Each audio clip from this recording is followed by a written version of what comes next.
Never doubt yourself. You got them babies counting on you. There's gonna be times where you're gonna doubt yourself, you're gonna be in pain, but them babies counting on you. You gotta be here. And I'm telling you that because a lot of people get around you and they see your success and they say, oh man, a lot of people need you, and they yes man you. I ain't here to yes man you.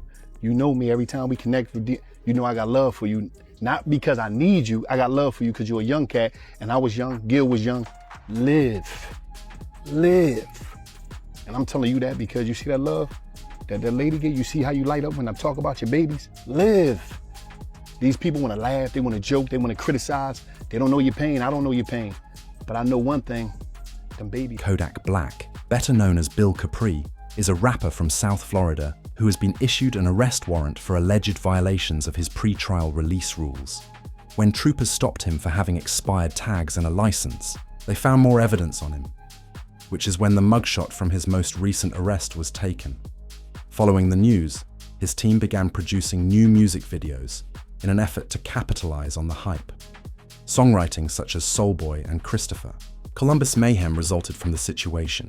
The Broward County Clerk has set the date of his next hearing in the felony trafficking and possession case for April 28th.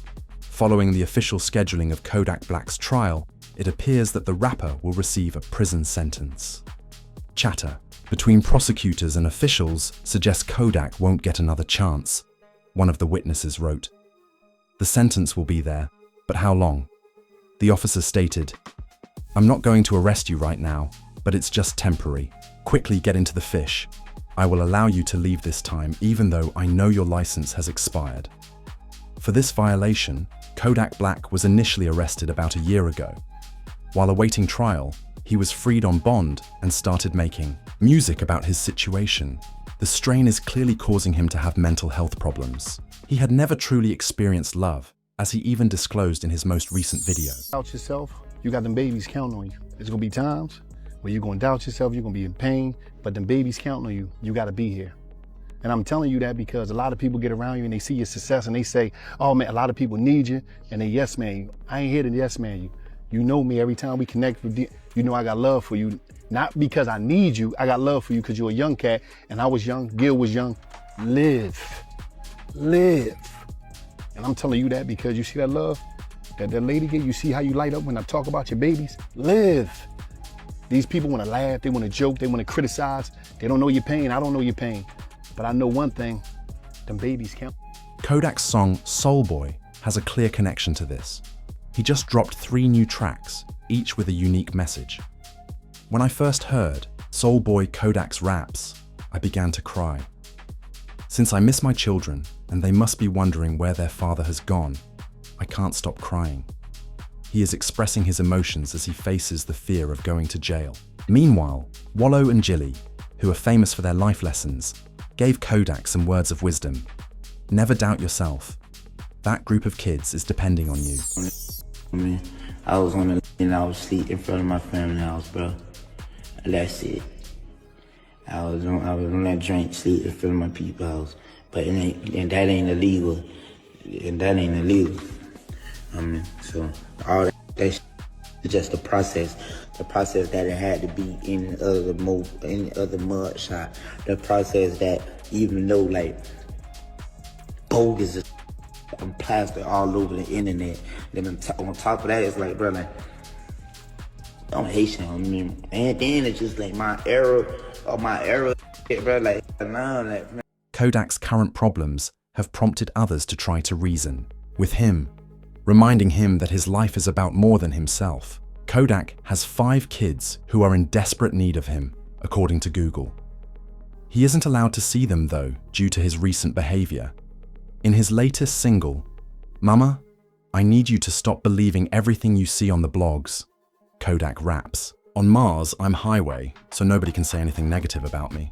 Most likely, this refers to, in the widely shared video, Kodak was seen eating chicken in the middle of the road, seemingly enjoying himself. Someone tells him to sit down and enjoy his food in the video. Since the video received a lot of media attention, Kodak made the decision to undertake a one-day live stream to try to set the record straight and show that he is not involved in all of the things that the media has been accusing him of. An hour into his live stream, Kodak was once again spotted in discomfort. dancing on his countertop, and seemed anxious. His actions sparked more inquiries. Regarding his emotional and physical being regretfully, Kodak's life is about to be turned upside down. The court is expected to be much harsher on him this time because his upcoming possession and trafficking trial will not be his first legal encounter. Initially, Kodak was charged with similar offenses 2 years ago. Kodak admitted to being on leniency, but denied using other drugs when he entered a not guilty plea on February 28, 2023, to charges of both possession and guns. While we waiting at other people too, right? Other people, they don't know how to let time do its thing. Hey, bro, like let time do it, bro. Time is the best, what you call it, whether it's gonna heal or whatever it's gonna let, let time do it. You gotta be patient. Love is patient, love is kind. Like I'm saying, it makes absolutely zero sense, no sense at all.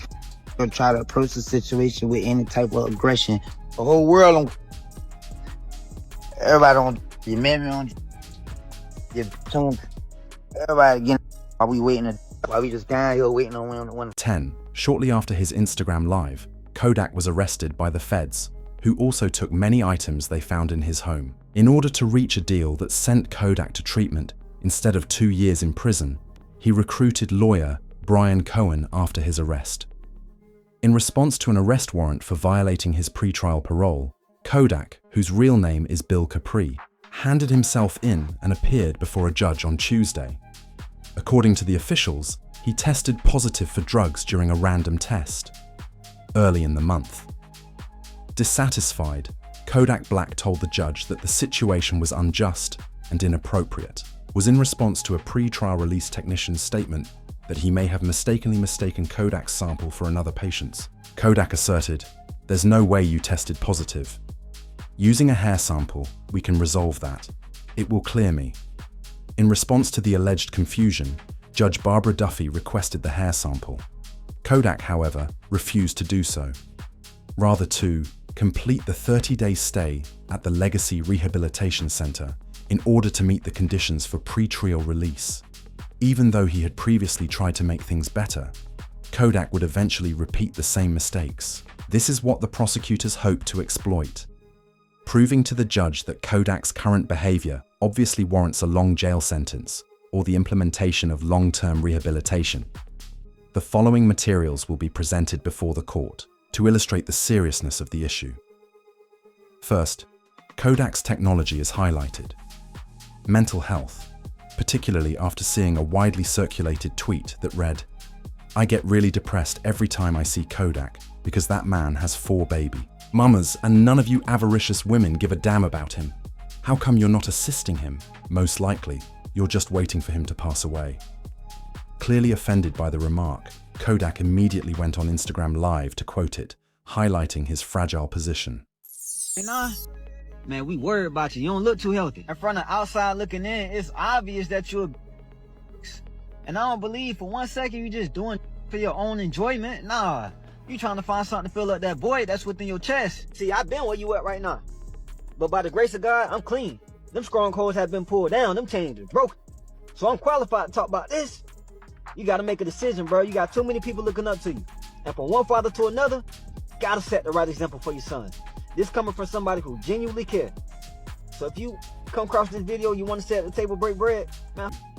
Even Kanye West expressed his desire to back Kodak in his remarks regarding the issue. By contacting them, Kanye urged other area rappers to back Kodak.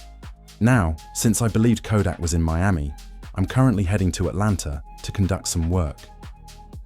I know I said rappers, but right now, I need y'all to really go and do something, Kanye remarked, gesturing to everyone in Atlanta who was familiar with him or knew anything about him. We can't just sit by.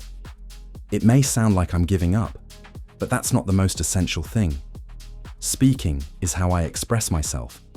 As stated by Kodak, pleading for comprehension, I know what I said, but let me go down there and help this man. Although Kodak took several days to watch Kanye's video, it became clear later that night that he needed help right away. A friend caught Kodak pacing his room on camera while he claimed to be Drake's favorite rapper. Even though this encounter could have been a major clue that Kodak was surrounded by inappropriate people, he was clearly out of it. Rather than letting his friend step in to assist him, they chose to document the event. According to Drake, I'm his favorite rapper. Kodak refused to. He does note, however, that even when he is not there, his people always say that Kodak continued. Yet, there is a deeper reason why he ended up in this situation. One necessary for understanding his journey. Kodak's music career was halted for approximately a year after his admission to treatment for his initial trafficking and possession case. It seemed that many of his followers had forgotten about him in that time. During his treatment, Kodak saw a significant transformation, focusing on writing new songs, working out daily, and growing as a person. As soon as he was free, he published the hit song Walk, which gained 33 million views and went to the top of the charts. Still, when Kodak made an appearance on a Kaizen live stream, he was clearly trying to capitalize on his recent popularity. During the live stream, Kodak could be seen yelling strange words, swiping at made-up items, and sweating a lot. You can always say it, but sometimes it feels good, he remarked, trying to minimize it. Well, you say it then. An instance of miscommunication even led him to say, I thought his name was Bubba. Hut. Whether Kodak took anything to help him unwind before the Kaizen live session is unknown, but the next morning he attempted to clarify his position on Instagram Live. He responded to the hate he was receiving by saying, "Y'all people be on E-type," in an effort to brush off the abuse. Some of your actions are foolish. All the other people were just staring at me as if they were still, while Kodak was constantly going crazy and yelling live on Instagram. Yes, I could attack them in that manner, but no, he said. They're hurt, broke, and just looking for attention, or a way to make me feel bad. Millions of admirers were let down when he broke his sobriety and looked awful during the live webcast. Throughout the months-long, intolerably harsh criticism, Boone even made an effort to help Kodak turn things around by providing him with some assistance. Like, I'm sorry to everybody. I'm sorry to the people who I heard it. I'm sorry if you don't understand me. I'm sorry if you just don't like me. I'm sorry, and I'm sorry, and I'm sorry to everybody that I've wronged. And I'm so sorry to all the times I made my mom cry. And I'm sorry to all the girls whose heart I broke. I'm sorry to young Miami. You know what I'm saying? For kind of disrespecting her and stuff like that. Shit. In the hopes that things would settle down, Kodak was contacted by a local football fan who expressed their admiration for him when he was sober. For some reason, this comment infuriated Kodak, which responded angrily. When Kodak changed, I looked to be sure it was over, and I said, I love it. To what end? To what end? Take a look at all these funds. Take a look at all these dollars. Pulling out his phone, he said live on Instagram. For what? A lot of people in the rap industry considered this to be the final straw. The worsening of Kodak's issues made it painfully clear that he needed help. But then, 2 weeks later, he did something completely unexpected. After receiving an invitation to the White House, Kodak became the first rapper to tweet from the country. Imagine a world where everyone was smart, or we were all the same color, blue and green, he posted on Twitter. I'm sure you have some incredible people. But what if everyone was wealthy, and who will take out the trash? Quickly becoming well known, the tweet generated a flurry of online reactions. In response, Kodak expressed regret and promised to use his position constructively on a podcast with DJ Academics.